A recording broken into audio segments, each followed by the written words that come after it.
On today's show, Dallas Mavericks fall in Game 1 against the Utah Jazz. Game 2 coming up tonight. Luka Doncic, will he play? And we'll talk about what worked and what didn't in Game 1 on today's Locked On Mavs. I'm Luka Doncic, and this is Locked On Mavs Practice. Hey, Dallas Mavericks are NBA champions.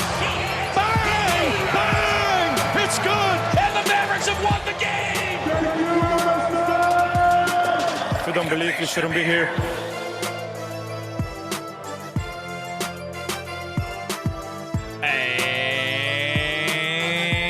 And welcome. You are locked on to the Dallas Mavericks. My name is Nick Angstadt, media member and NBA channel manager for the Locked On Podcast Network. Thanks for making Locked On Mavs your first listen every day. We are free and available on all podcast platforms, including YouTube. Subscribe to the show, and the best way you can help us is by comment. Leave a comment.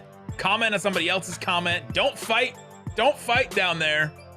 But please leave a comment. And joining me, as always, my co-host, contributor, writer at Mavs.com. The comment king, the one more thinking. What you got for me, Isaac Harris? Listen, I'm trying to up my volume. My voice hurts. And y'all always complain about the volume on my mic. So I'm trying. But if you celebrate Easter, happy late Easter. Hey. As that was what my Sunday consisted of. And hunting eggs with my little ones.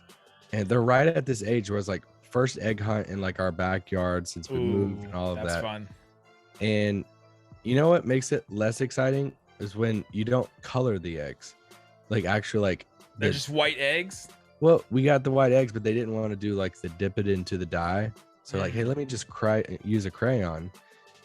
And it's like, well, bro, I'm just out here like hunting white eggs in the grass. Like this looks weird as crap. You didn't do the plastic eggs with like stuff in them? We did like the little confetti stuff. I would think that makes it way less fun if there's no candy or money. It just looks inside. weird. I'm like, the neighbors are probably like, they just bought some eggs at Kroger and just like threw them out on the grass. Like, well, my kid's happy, so it's all that matters right now. Today's episode is brought to you by BetOnline. BetOnline has you covered this season with more props, odds, and lines than ever before. BetOnline, it's where the game starts. And where we start today, Luka Doncic officially listed as doubtful for Game 2.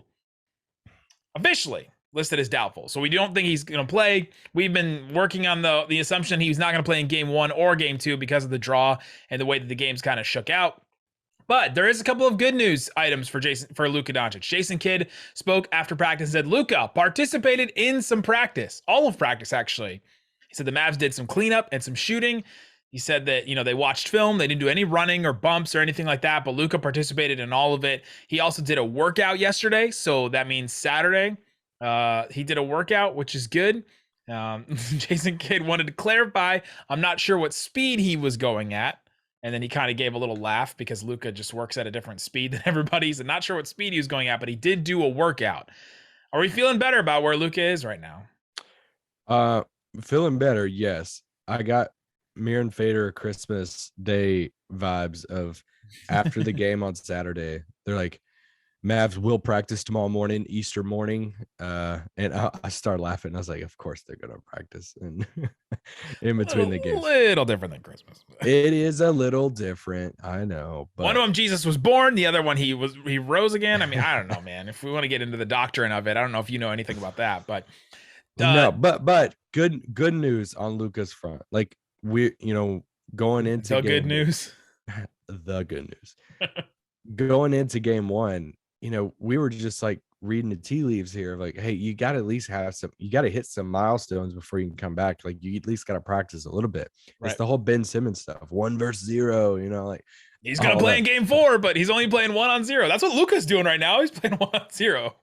Yeah. So he's at least out there. It seems like he's off the bike, at least doing a few more things. So good sign. I don't think it means he's playing on, Monday, but it's a good sign. Yeah, on Sunday, Jason Kidd said, yesterday was another good day. Today, he was back on the court. We'll see how he feels tomorrow because... I'm not a doctor, so I don't know. Every little stammer just gets me in that drop. It's amazing. But today, let's get into what worked and what didn't in Game 1. Let's start with a couple things that worked in this one. I still think that Brunson and Dinwiddie can get to their spots. I still believe in your faithfulness and your truth that Dinwiddie and Brunson can still get to their spots and get their shots. It just takes a ton of work to get there. Did you play in that? What? I still believe they get to their spots and get their shots. I didn't plan it, no. But Um, I still think it just takes so much work for those guys that I wonder if it's going to be too much that it just wears them down for the fourth quarter. Yeah, I kind of want to backtrack on a little something I said yesterday. I think I went a little too far of saying, hey, they got 20, let's go. Like I was That was a positive. I think I portrayed it a little bit too excited on that, and that we need more because they weren't something I didn't clarify in that was they weren't really efficient in that. You look at their 3-pointers yesterday, they were 1 of 7 combined. Dinwiddie 0 of 4 from 3. So like you just have to have more, especially in a game without Luka. So I get it. I've seen some of the comments. I appreciate the feedback. Yes, sure. But no, and I do think you're saying it's a positive for you that they got to their spots, they got their shots and all of that. I think they could do a little bit more. I think offense wise of just clearing up, letting them have a little bit more open look sometimes. Because like you said, I thought a lot of Brunson's stuff wasn't easy for him. No, it's not. And if we want to, I think we can go back and forth on some things that worked and what didn't. If I go on to what didn't work, like Brunson didn't take an easy shot the entire game. Not at all. And that's sort of his game, though, is he takes these tough shots. He takes these shots where he has the herky-jerky, like the offbeat rhythm offense where he's able to just get a shot off before someone's expecting it. The floaters that he can get off before somebody even tries to contest because the defender's just not ready. They don't have enough time to load up and actually contest the shot. That's the kind of stuff that he does, and he does well, and he can get those things. He can get those shots against this Jazz team. It just depends on how sharp is he, right? Like how good is he? They need Brunson at really sharp, really good A+ game, right? They need him at that, but he can still get to those shots. And so I think that those shots will still be there in game 2. And for Dinwiddie too, I think for Dinwiddie, I think he can still get to his spots. He has to do more even than he did in game 1, but the same for both of them, I guess. They both have to just do more on offense, which is asking a lot, but that's what happens when Luka's out. Yeah, I thought Dinwiddie had some poor decision making towards the end of game 1. Sure. Him, his thing on this team is to drive, right? Like we need him to drive. We need him to draw a foul. And, he got to switch on Rudy a few times and he just drove right at Rudy. And I love Dinwiddie, but driving at Rudy is probably not your best thing to do. Some closeout stuff was kind of weird for him. I'm hoping for a bounce back game from Dinwiddie. I was more, if you just want to hone in on those two guys, Brunson and Dinwiddie, I was left wanting more from Dinwiddie than I was from Brunson. Right. And and Brunson went 9 of 24 from the field. So there's definitely room for him to make improvement. But with Dinwiddie, I think what we were missing from him was the hot streak. He gets on, when we've seen the best of Dinwiddie so far this year, he gets on a streak where he hits like 3 threes. He'll get to the basket a couple times because teams are respecting his shot. It opens up the floor, and all of a sudden, you just look up and Dinwiddie has 12, 13 points in a quarter, right? That's when you start seeing the real impact of Dinwiddie. We just didn't get that streak. If we got that hot streak from Dinwiddie, the Mavs probably win game 1. They just didn't get that. He went 0 of 3 from 3. He only had the one drive against Gobert that I remember where he actually scored on him. And then he had those terrible decisions down the stretch. Obviously, yes, got to the free throw line a lot, hit a bunch of free throws, missed free throws to his that he admitted to and said that, it's my fault and all that. But yeah, if they got that they got that one hot streak out of Dinwiddie that we've been used to seeing from him, the Mavs probably win that game, which is saying a lot. It is saying a lot. Something else, if we're gonna stay on the what we're doing well. No, we can coming up. The weekend coming up on the weekend. We'll tell you something else the Mavericks did well that they should continue for game 2. Something they have to keep doing. We'll talk about coming up. But before we do, let me tell you about the best thing to do for your body. Something to do well for your body. What worked? Athletic Greens. AG1 is the product you should check out right now. I use it every single day. Didn't have time to go through all the vitamins, do all that kind of stuff. I wanted to take control of my gut health, get more energy, have an optimized immune system. Didn't want to take all those different pills and vitamins. So I wanted to take something that was good enough. That's AG1. It has 75 high quality vitamins, minerals, whole whole food sourced superfoods, probiotics, and everything in there. The creator of AG1, the product from Athletic Greens, was taking like 100 vitamins a day or something like that, or 20 something vitamins a day that cost like $100 or something like that. And he was trying to figure out, okay, how do I get all this stuff that I need for my body, for all these different problems that I have, and it not cost me a ton of money? And so he created AG1, and he wants to bring it to you guys as well. It's a powder. You put it in 8 ounces of water. It's really easy to consume it. You just do it the first thing you do every single day. It helps. AG1. Go check it out. And you will get a free 1-year supply of immune-supporting vitamin D and 5 free travel packs if you go to athleticgreens.com/NBA network. That's athleticgreens.com/NBA network. Also, want to tell you about Built Bar. Got one right here. Protein bar that tastes like a candy bar. The Churro Puff Bar. Bam. Churro Puff. Delicious Churro Puff Bar. 140 calories, 17 grams of protein, 6 grams of sugar in a bar covered in 100% chocolate. And you can tell these ones have marshmallow in the middle. They're great. They're delicious. We eat them all the time. I had one at the Mavs playoff game. I'll probably have another one. Go to built.com, use promo code LOCKED15. That's LOCKED15 to get 15% off your entire order. Again, promo code LOCKED, LOCKED 15 for 15% off at built.com.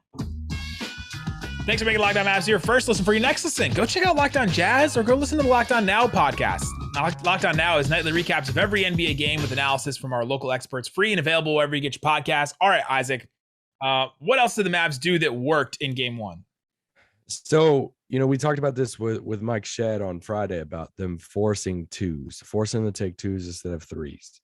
So you look at the regular season, Utah was 30th in the league in 2-point attempts per game, meaning they shot a ton of 3-pointers. They attempted 45 2-pointers a game. In game one, they attempted 61 2-pointers in the game. The game plan worked when it comes to that. Like, Dallas wanted to get them off the 3-point line, and they only shot 22 threes. They wanted to force them to take more twos, and they did it. And you got to do that against this team. They did it well, and they should continue it for game two.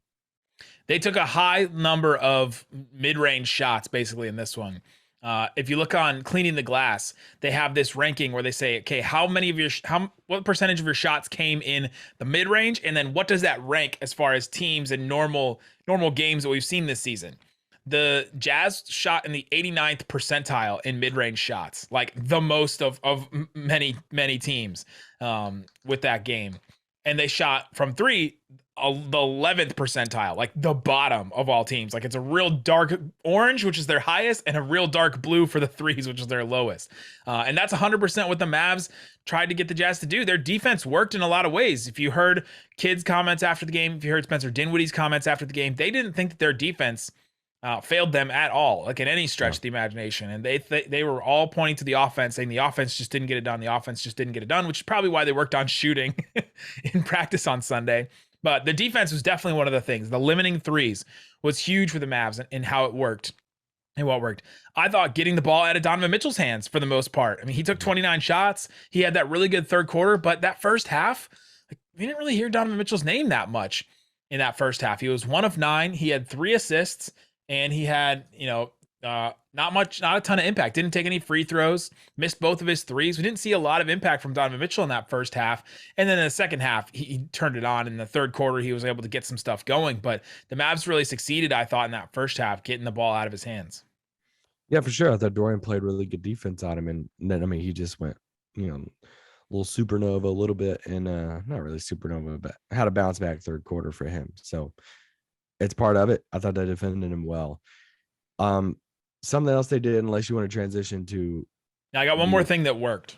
Okay, so I also want to do big picture on this real quick of saying these teams are they're pretty dead even when it comes to just who they are with, in the sense of, if Luka played, I walked away from game one saying, I think they're so close that, literally we're looking at free throws. We're looking at a few more made threes, and it's swinging for the Mavs in game one without Luka.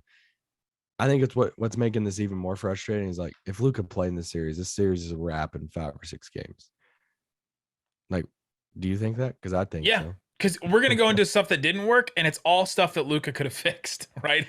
And I say that because I think I think things are like it's so small looking at a few things because I thought it goes back to I thought they had an incredible game plan, and a lot of those things that they tried to do, they actually did them, and it was just a small thing. Like you didn't want to do. Like I know we briefly texted about what the game plan for this pod was, and I'm like, can I just get on the pod and just say, hey, just make more shots? Like because I think you could do that. I mean, it's just words, and words, and I'll just sum it up for you. But shout out to YouTube comments.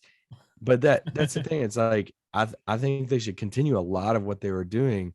You just got to make a couple more open shots.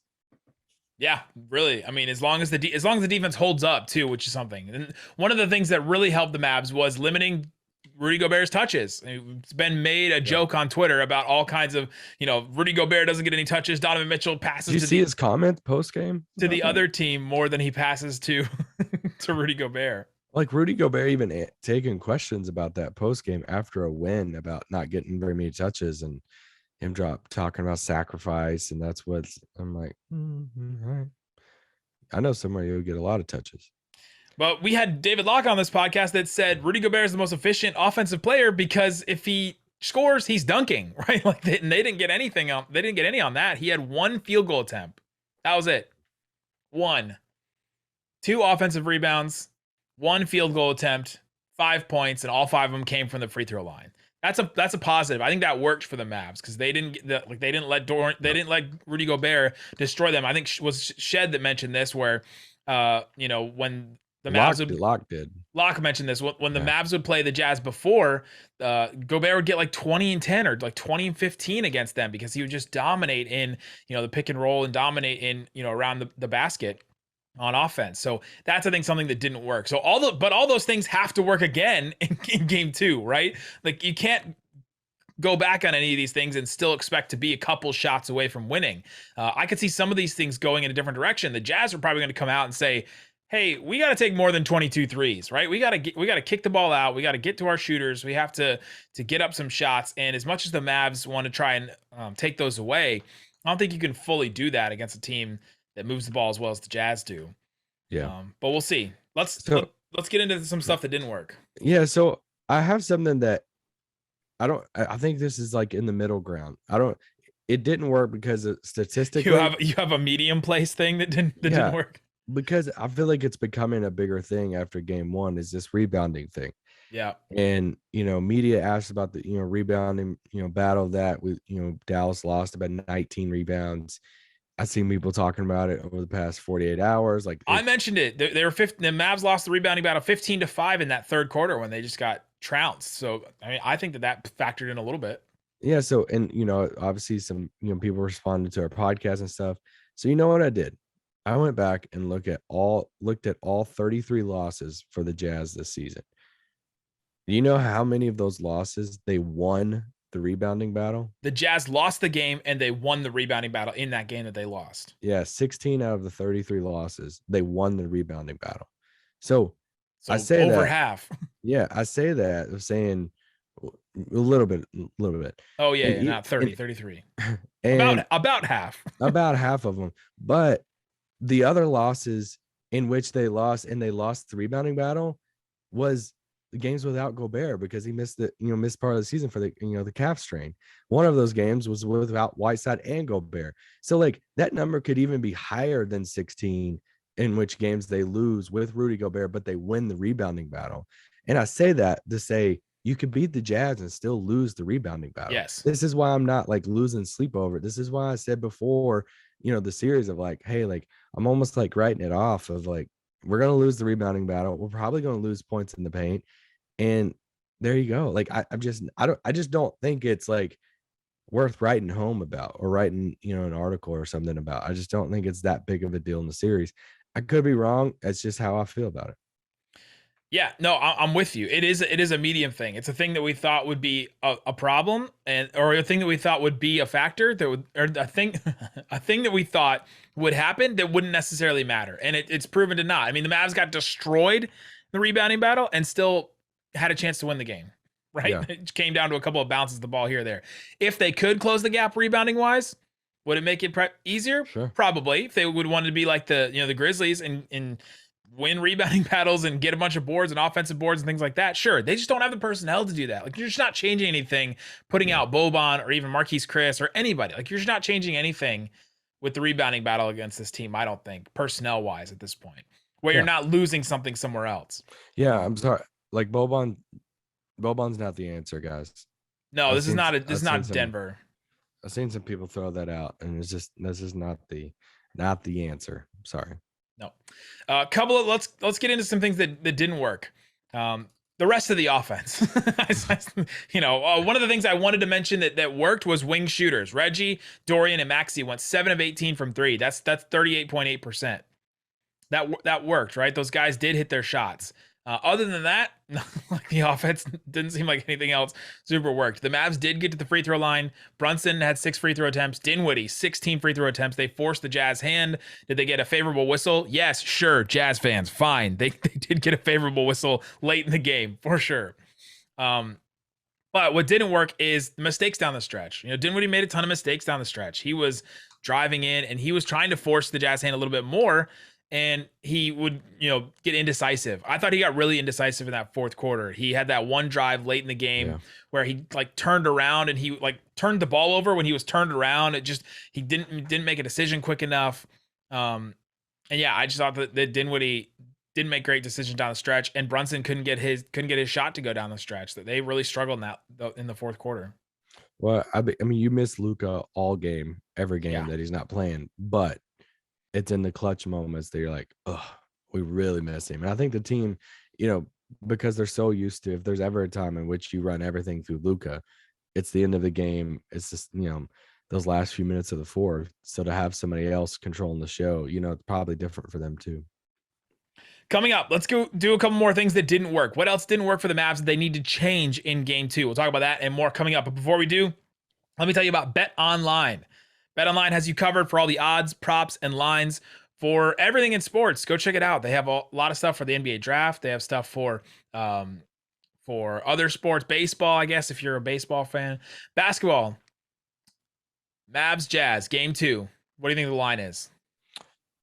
I'm gonna what do you think the spread is? Jazz minus 400. Well, it's Jazz minus 215. Okay. Which is not a crazy high for just the game. And the spread is the Jazz are favored by 5.5 points. Interesting. If you want to go to the series, you can do the game. You can do the series. For the series right now, the Jazz are a minus 750 favorite. So that's what you were thinking earlier. So you can look at that. That's kind of interesting. Right now, the Timberwolves are a plus 125 favorite to win their series, even though they won game 1. That one's interesting. Go check that out. BetOnline. They have it all covered for you. It's BetOnline. It's where the game starts. All right, Isaac, let's keep talking about some things that didn't work that the Mavs need to change going into game 2.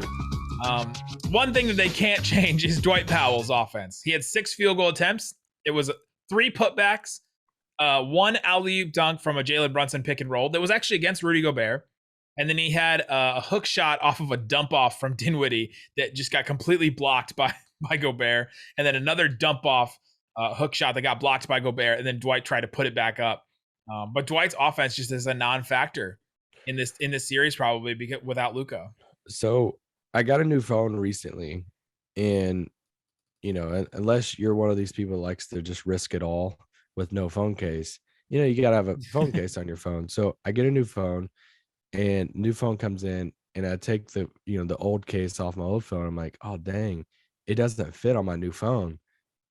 Oh, well, now I don't have a use for it because the one thing that it did was working with my old phone. So Dwight Powell is like my old phone case without Luka. There's really